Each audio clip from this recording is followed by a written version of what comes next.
Good morning everyone. आप लोगों को 12th क्लास में हिंदी में क्या क्या चीज़ पूछे जाते हैं उनके बारे में आज हम बताने वाले हैं। जैसा कि आप लोगों को पता है कि 12th में जो हिंदी की बुक चलती है उसका नाम है दिगंत भाग 2। दिगंत भाग 2 जो बुक है उन्हीं में 13 गद्य खंड से हैं और 13 पद्य खंड से हैं। वो 13 चैप्टर जो हैं उसी से क्वेश्चन आते हैं।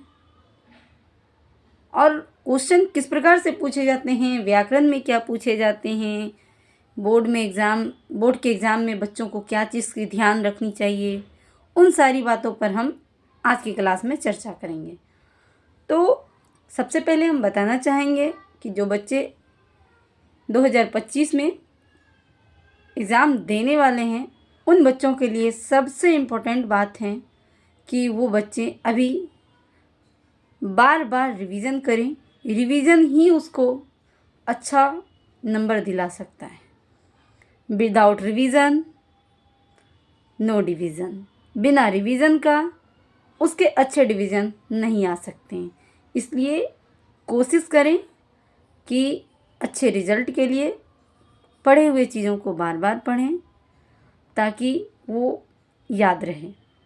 अब बात करें हम सब्जेक्ट हिंदी में, तो हिंदी में है, वैसे ऑलरेडी मैं हिंदी ही पढ़ाती हूँ, तो हिंदी में सबसे पहले आप व्याकरण के पोर्शन को क्लियर करें जिसमें समास, संधि, विलोम शब्द, पर्यायवाची शब्द और संक्षेपण, उपसर्ग, प्रत्यय, अनेक शब्दों के बदले एक शब्द, मुहावरे, इस तरह से व्याकरण के पोर्शन को क्लियर करें।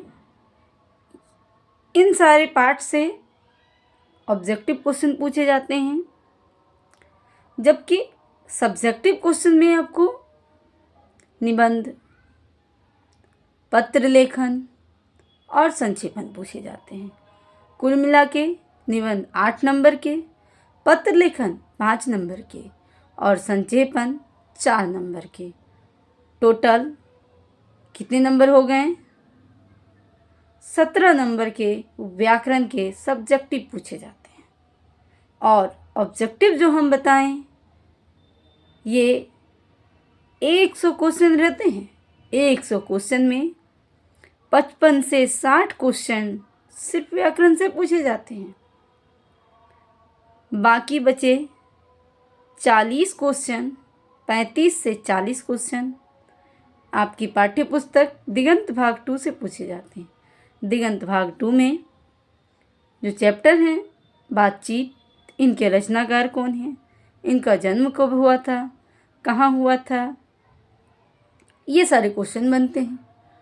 दूसरा कई चैप्टर हैं, उसने कहा था, जूठन, शिक्षा, इन सारे चैप्टर से पूछे जाते हैं। कविता में भी ठीक उसी तरह से क्वेश्चन पूछे जाते हैं और कहानी में भी उसी तरह से पूछे जाते हैं। किसी के रचनाकार का नाम, उन्हें कौन सी उपाधि से सम्मानित किया गया, ये सारे चीज़ पूछे जाते हैं। तो आज की क्लास में हम यही बताने वाले हैं कि एग्ज़ाम में किस किस पोर्शन से कितने कितने क्वेश्चन पूछे जाते हैं। अब बात करें हम कि संक्षेपण में हमें टोटल वर्ड्स को काउंट करके 1/3 से डिवाइड करके इसके बाद संक्षेप में लिखना होता है। उसका एक भाग के बराबर ही हमें लिखना है। जैसे सपोज दैट आपने टोटल 90 वर्ड्स लिखा हुआ दिया गया एग्ज़ाम में, उसे 3 से डिवाइड कर दें, अर्थात 30 वर्ड में ही आप शॉर्ट करके उसे आंसर दें।